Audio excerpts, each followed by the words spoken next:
Tasmania is the full stop at the bottom of the world, and we live on an island of stories.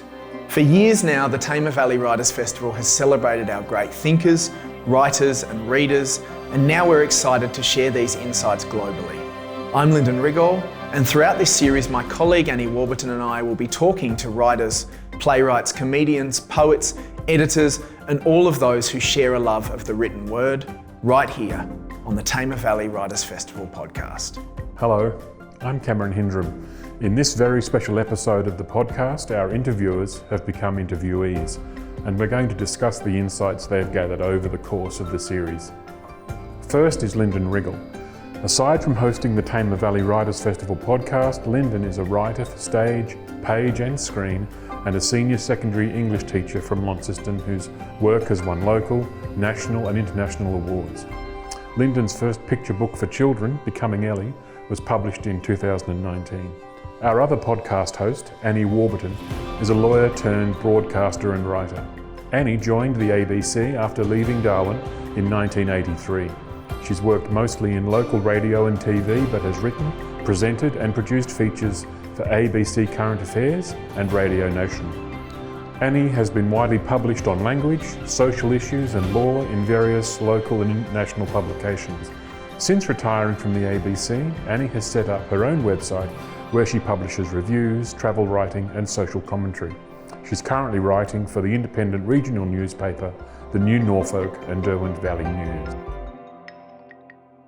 So we'll start with some good news, I think, for Tasmanian writing. Amanda Laurie, as of yesterday afternoon when this is being recorded, has been announced as the winner of the 2021 Miles Franklin Literary Award.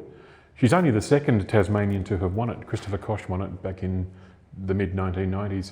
The fact that Amanda has won this prize, it's a prestigious prize. It's pretty much the literary prize to win during the year. Is it going to be of benefit to other Tasmanian writers, do you think? Is there going to be a flow-on effect about interest in Tasmanian literature? I think so, and I think back to when the announcement came through that Richard Flanagan had won the Booker Prize with The Narrow Road to the Deep North. And for me, anytime something like this happens, yes, it sells copies locally and brings publicity and attention to a particular writer, but what I love about it is that it brings attention to stories that are being told from this place. You know, maybe not about this place, but from this place. And that moment of the Booker win was a moment when I went, oh my goodness, the world is paying attention to Tasmanian stories.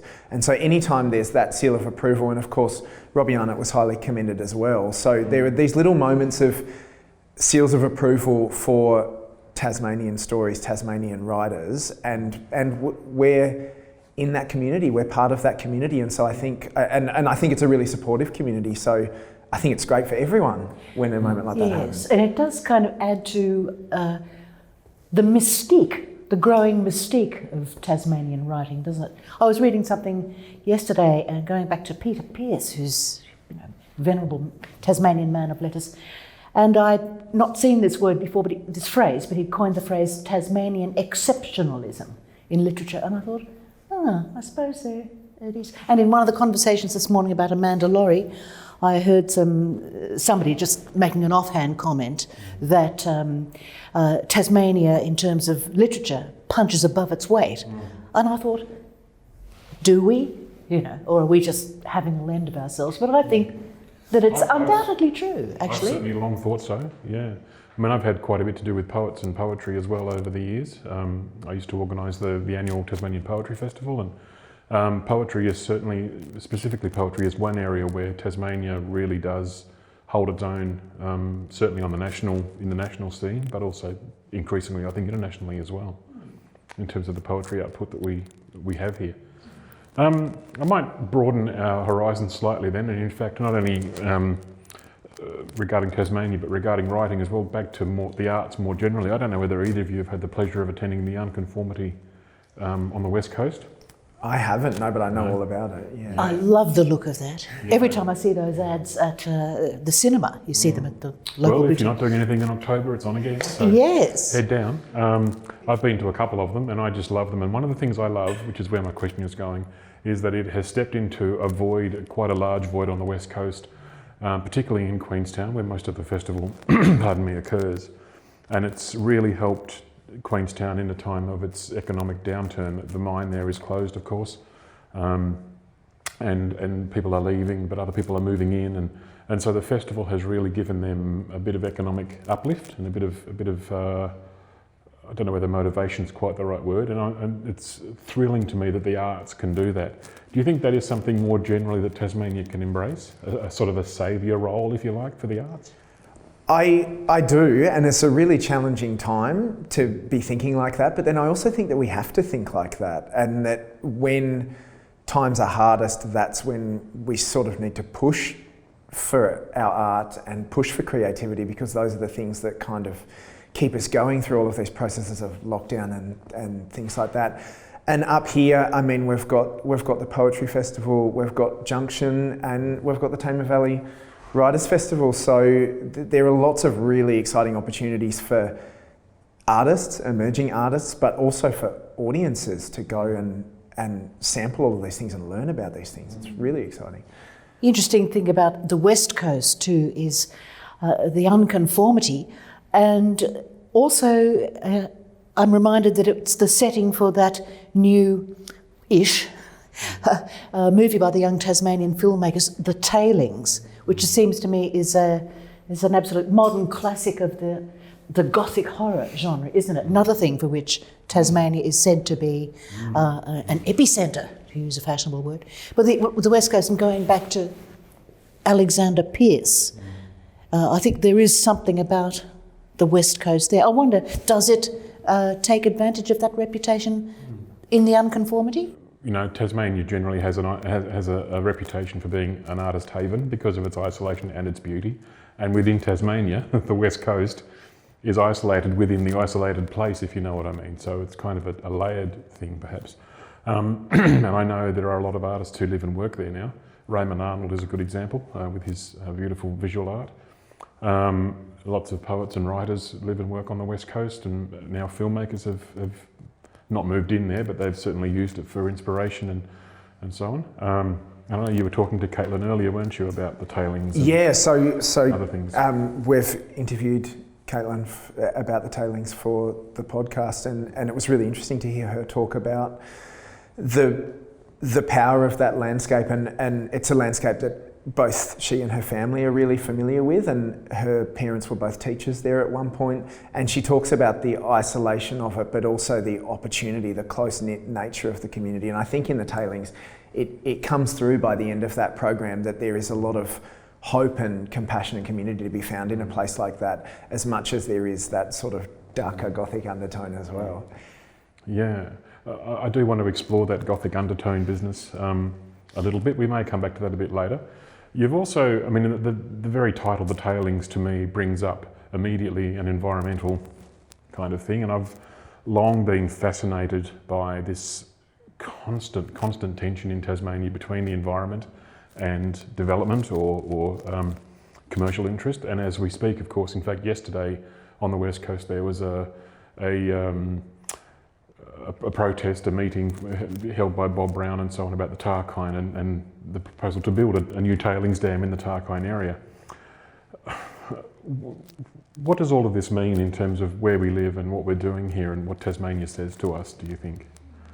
It's a very big question, I know. It's a huge question. I'm not sure, but we do see an intense level of engagement between Tasmanian writers. Look at Richard Flanagan and Toxic, and environmental politics, don't we? It's, I wouldn't go so far as to say it was almost de rigueur for a Tasmanian writer to have a position on green politics, but it does seem to be something, well, the land, the natural world is very much a preoccupation. I think so, and I think part of exploring, and there are almost no podcast guests that we've spoken to, I don't think, that are not exploring the natural landscape as part of their work in at least some capacity, thinking about writers like Robbie Arnott, thinking about Erin Hortle. But at the same time, I think that part of the tension of writing about the environment is that we have a complex relationship with the environment, and it's a relationship of respect, and it's a relationship of beauty, and it's also a relationship of fear, and it's a relationship sometimes of use and exploitation, arguably. And so it doesn't surprise me that when you live in a place like this and you're compelled to write about a place like this, that you don't start asking questions. I would expect that. I think that you would start to ask about what we do with the land and how we treat it. And also how we interpret it perhaps as well. Absolutely. Yes, so Tasmania as the last untamed wilderness in Australia. There's something distinctive about that, isn't there? As opposed to, say, the arid centre of the country. It's still, I suppose, the closeness of it it may be remote spiritually, but it's not physically. And people, you mentioned Erin Hortle, she describes growing up just on coastal Tasmania, in a coastal suburb, but it's not the same as the close-ish to the beach suburb that I grew up in Melbourne. It's quite a different thing. It's wilder, it's more raw, it's closer to primal state, I suppose. And I think there's also history and the Aboriginal understanding of Tasmania, the colonial understanding of Tasmania, and the sense sometimes that that we ask ourselves who belongs here, and the isolation that comes with our life here, and all of those things have to feed Tasmanian writing. Yeah, and it's interesting, isn't it, that you mention all those different layers, if you like, of our Indigenous history, our colonial history, our convict history, our post-convict history. I think many of those layers also represent themselves in layers of the landscape and different places around Tasmania where you can see plantation forests, for example, butting up against native growth and all this kind of thing. It's interesting how the two kind of started reflecting each other in a sense, isn't it? I think so, and I think there's there are moments of scarring of the landscape. There are parts of Tasmania, and I've visited some parts in the southwest that are so wild and so remote that they almost encourage some self-reflection about who you are as a person and who we are as a society and all of those things. But we are a complicated island, and we have so much going on and so many different layers that I think can be explored. I was reading something yesterday in this same area of Tasmanian exceptionalism, which contrasted the sort of the Gothic gloom and threat of the bush, the Tasmanian bush, with what are called the sunlit uplands of the Midlands, the sunlit Midlands, and how there's now a sense in Tasmania or a yearning to preserve that. Which is why, it's partly because outsiders and other Australians say, oh, that's so lovely about Tasmania, all those lovely old 19th century buildings, as they're cherished more than they would be in, say, somewhere like England, where they're considered unexceptional. And then you have Richard Flanagan was accused once, I remember, of, it was in the context of some debate over some environmental issue. Someone said, Richard Flanagan, what he wants to see Hobart as some kind of 19th century whaling village. And I thought, well, whether that's a fair accusation or not, I thought that's, what's wrong? There's something, a little streak in me which kind of likes the idea of, and I'm sure a lot of Tasmanians, seeing that sort of colonial past. And I suppose that's one of the challenges of becoming such a popular destination now, and as we find our feet, as we punch above our weight artistically, that brings attention and it raises some questions as to how much attention we are comfortable with and how much attention we can handle and all of those things, and that's a big topic. Dare I say it, the right kind of attention. Real estate prices here are ridiculously cheap, obviously, compared with Sydney or Melbourne, and that's very, very appealing. So that's one part of that attention, perhaps, but the other part are the people who want to come here and create, because they know they can afford a farm cottage somewhere well away from the madding crowd and all the rest of it, and that's still a big part of the appeal of I started Tasmania. keeping a list just for fun of creative types and writers who've moved in recent years and decades to Tasmania. Well, I keep adding to it, yes, regularly. Yeah. I remember, for example, being deeply inspired when I was young and I was starting out writing and thinking about writing and so on. Firstly, by Graham Murphy, who grew up in Mathina, which is, if you go to Mathina now, there's not all that much there. But he that's where he was born and spent his childhood, in the northeast of Tasmania, and then later, of course, by Richard Flanagan, who you talked about earlier. And I've got another question about Richard that I might come back to. And what I liked about those two people, and they're representative, of course, of the broader success, if you like, of Tasmanian creativity, but they showed me that it was possible. I remember being particularly inspired by Richard Flanagan's first novel, Death of a River Guide, because it was set on the west coast again, but in Tasmania, and it was by a Tasmanian writer, and I thought, wow, Tasmanians can do this. They can make books, they can tell these stories.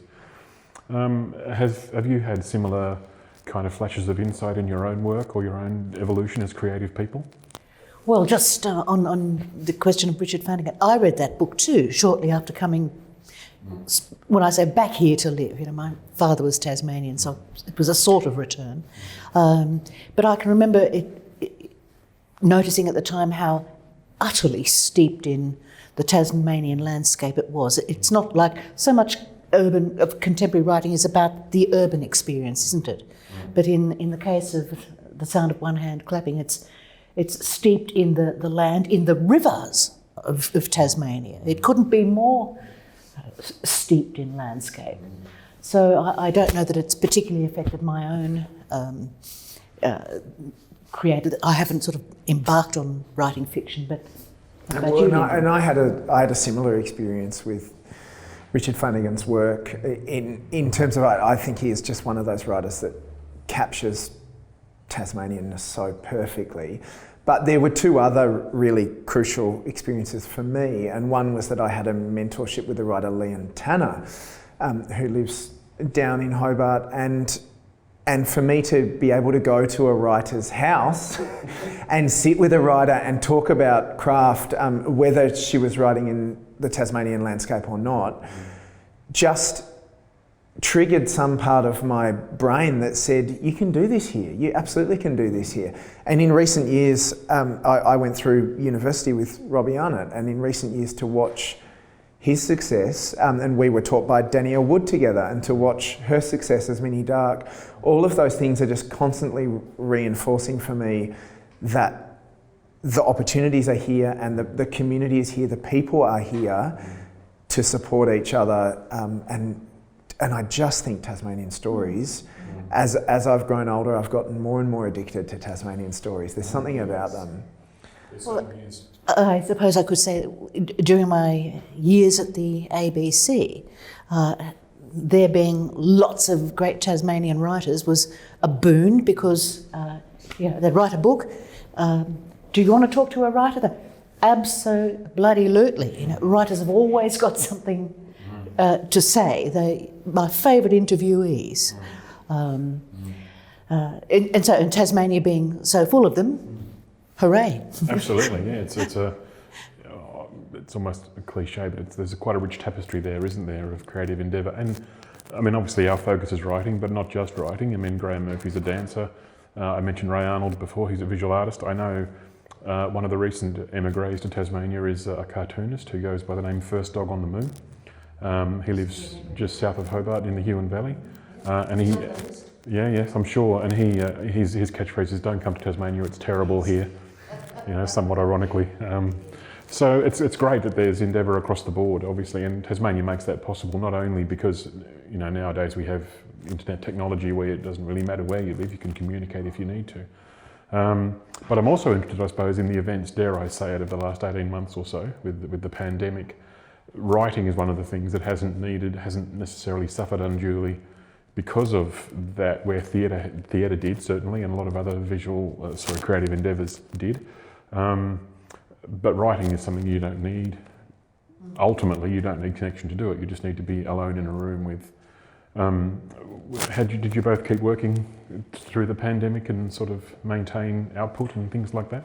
Well, I think so. Yes, a bit more screen time. But interesting you raised that because I heard, again, Amanda Laurie. She said she observed, and I've heard this from numerous writers, that when asked about her writing process and disciplines, she says, well, you have to be a bit of a hermit. And she says she writes at home. She's got a room of her own, in Virginia Woolf's famous phrase. And so she said, I turn off the phone, shut the door, and hope for the best. And don't accept lunch invitations because it's been known to happen. She said that when I'm out at lunch, suddenly that next paragraph will come to me. And I think the COVID period taught me a lot about my own writing experience and my own writing practice and life, in that a lot of us say, oh, if I just had more time, if I didn't have all of these commitments, if I didn't have all of these friends that want to catch up with me. It's a terrible thing to have friends sometimes when you're a writer. If I didn't have any of those, I would write so much, I would be so productive. And what was really interesting was that there was a morning when I woke up and all of those things had been systematically pulled away, and suddenly the time was there. No excuse. And yet, not to get down to it. And yet, it did not increase my output whatsoever. And so I learnt a lesson that really writing happens in the time that you make for it. The time is never just provided for you. You do have to choose to make it. You hear that so often, don't you? Yeah. I remember talking to Heather Rose once about that, and she said that. And at the time, when she started writing, she had young children. And I used to wonder, I was working full time at the time at the ABC. I thought, how on earth can you manage it? I was writing a weekly column for the Mercury too, and I thought, I found that oppressive enough, 500 words, but to write a book. And I quizzed writers about it, and invariably the answer would boil down to strict self-discipline. That's the key to it, isn't it, really? I'll give you two contrasting examples that I'm aware of. John Birmingham uses the Pomodoro Technique, whereby he sets a timer for 2 hours and he writes non-stop for 2 hours in 2-hour chunks. And he's enormously productive and all the rest of it. And the other one is... he died with a falafel in his hand? Yes, he now writes these doorstop thrillers, crime thrillers that are futuristic and speculative and apparently very lucrative from what he says. I suppose he can be believed. But the other example, she's a Melbourne comedian, and I've been sitting here trying to think of her name and I can see her face. But she writes in 15 to 18 minute grabs, basically whenever she can. She always has a notebook with her, and she has young children and a growing family and all the rest of it. So both those two approaches work for those particular writers, depending on what else they have going on, I guess. But they're very, very different. Kate Krumek, I was revisiting my discussion with her yesterday, and when she wrote her Vogel-winning book, A Treacherous Country, she had a baby, a newborn baby. She was breastfeeding. But she said, occasionally, then as the child grew older and the husband would be available to take the child for a little while, and she said, so I could grab an hour. An hour. I thought, heavens, it takes me an hour to sit and think and make a cup of tea and fiddle with the computer a bit. But again, if that's the time you give it, you make it work, don't you, I suppose? And I've gone through a few different phases of my life where there are more or lesser amounts of time, and ultimately I've found that the system that works for me when it comes to writing is very similar, and that is that it's first thing in the morning and I tick it off, and then I can get on with the rest of my day, and the longer that I leave it, the less likely it is to happen at all. So I sort of, and I find that the busier I am, ironically, the more focused I am, because I know that time is fleeting. It's there and then it's gone, and if I don't use it, I lose it. A deadline, it's like hanging, isn't it? It wonderfully focuses the mind. Absolutely. Let's go back to this Gothic business, if we may, and I'm fascinated by this in a sense, because I know there are competing schools of thought. There's probably more than two, but we'll focus on two. So you mentioned Robbie Arnold before, and I've been to a lecture, in fact we went to the same lecture earlier in the year where he talked about his take on that, which is that he doesn't necessarily buy into it. He doesn't necessarily think it's the way Tasmania should be represented or can be represented. Whereas people like Vicky Madden, with the Kettering incident and the gloaming, it's her absolute stock in trade, is that dark underbelly, if you like, that very much comes, I think, from our complex history, particularly perhaps our convict history, although certainly there's a lot more blood sort of in the soil of Tasmania from conflicts between Aboriginal people and colonial settlers and so on. So here's the big question: which of them is right? You go first, Lyndon, because you entered the lecture. Yeah, look, I think they're both right, and I think Robbie Arnott makes some really interesting points, and he talks about colonialism and how our obsession with the Tasmanian Gothic is steeped in a colonialism that it might be healthy for us to move on from, or move in a different direction from. And yet you stand in a forest as the sun sets. You enter one of those strange old pubs in a small country town somewhere, and everyone turns at once to look at you as you come through the door. And tell me that you don't get some kind of feeling that there's something in this place. And I adored the Kettering incident. To me is probably one of the classic examples of Tasmanian Gothic recently.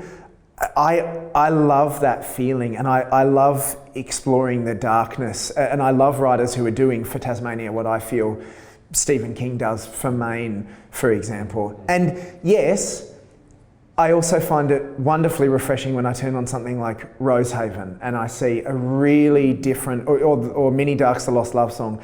I see such a different version of Tasmania.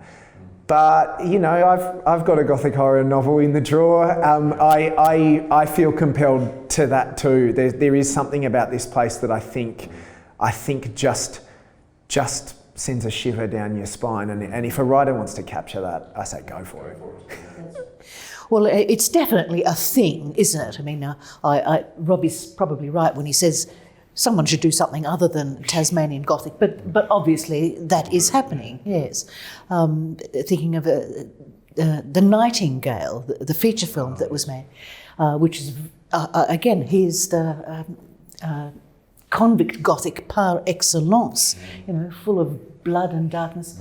But then Kate Krumek's book is set in colonial times, a treacherous country, and is not really Gothic. And when you think of a lot of recent, what do they say? Flanagan's book, Gould's Book of Fish, had elements of Tasmanian Gothic in it because it was set on over the west coast, Macquarie Harbour. But his oeuvre recently has not been focused on that, has it? So. No.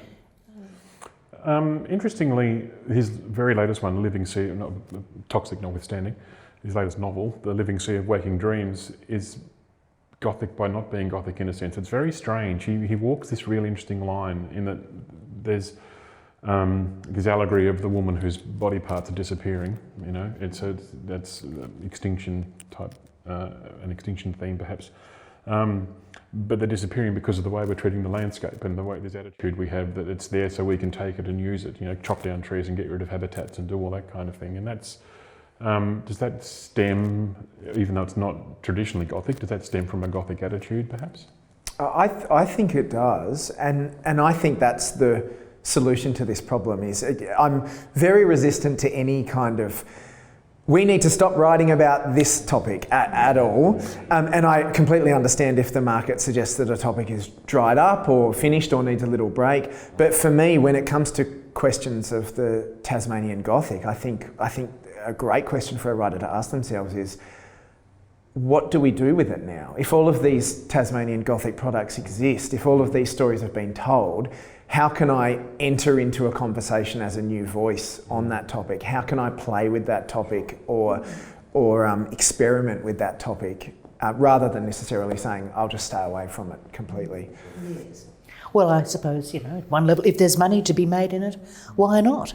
Good on Vicky Madden. And Julia Hunter too, Julia Lee, The Hunter, yes, book and movie.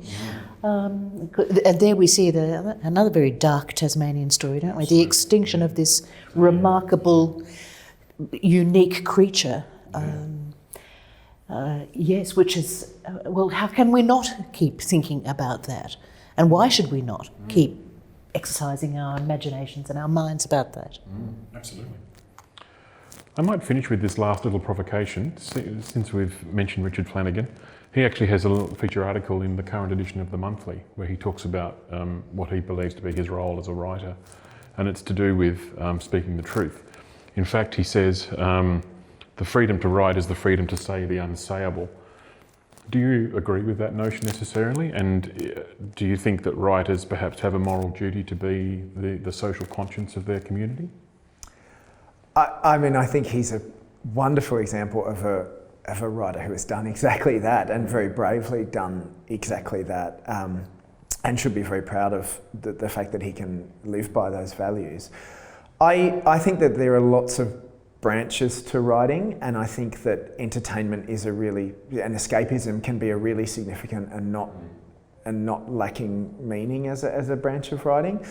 I also think that the best moments for me with writing are the moments when I feel like someone understands me and I feel like someone is reaching out from that piece of text, from that piece of television, from that stage, from that song, whatever it might be, but that they're reaching out to me and that they are either showing me something that I haven't seen before, or they're allowing me to feel recognised and allowing me to feel connected to someone else in a way that I haven't been able to experience before.